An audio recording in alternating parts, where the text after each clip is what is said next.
It doesn't work if you mandate change for schools, I've discovered.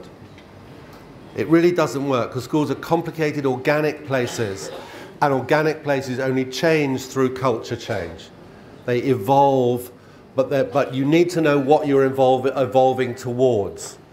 Biggest effects on students' level of team occur when teachers become learners about their own teaching. Factor number one, right?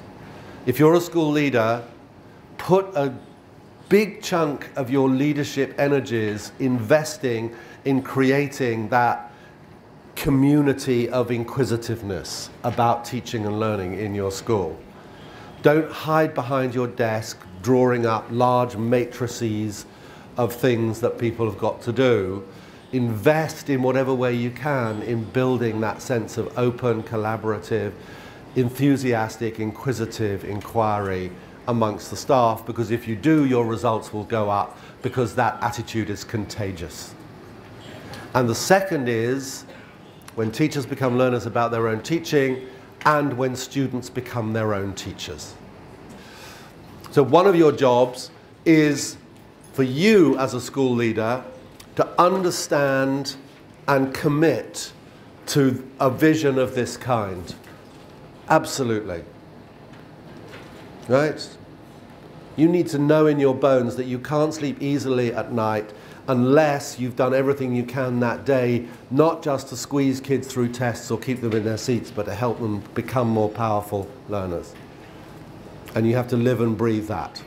And you need at least one other person on the staff who is also going to be your sheepdog, your person who always pops up in meetings to the exasperation of their colleagues and says, all that stuff we've been talking about for the last 5 minutes, sorry, how is that going to improve the students' learning power?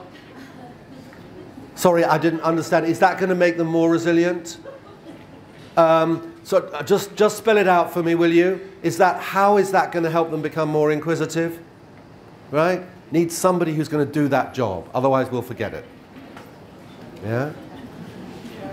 So identify, if you're the head teacher, the principal of a small school, you can be the sheepdog yourself, but it's really useful to have one other person who is also doing some of that job.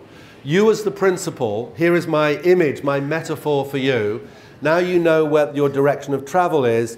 What you are is like an unstoppable, slow-moving bulldozer behind the culture of the school. Nobody is allowed not to play, but everybody can choose the rate and the way in which they play with this agenda. I have a friend who's a head teacher of a secondary school in England who says in his head he divides his staff into 3 groups. The first group is called with us, in other words, already aligned, going happily, kind of going in the direction of travel. The second group is called with us with help. Right? In other words, they're a bit more cautious or a bit more tentative, but they'll get there in time. And there is only one other group, and that's called gone. They may not know it yet, and they may still have a few weeks in which to get themselves from the gone group into the with us with help group, but if they don't, they're gone. Right? That's why you earn more money than the rest of your staff, is because you take that responsibility. Building that, inspiring the conversation, not being afraid of a deep conversation about what do we want for our kids in our school? What are the demands of the future? What do we see? What are the risks for kids who don't have that confidence and that capacity? We're going to take charge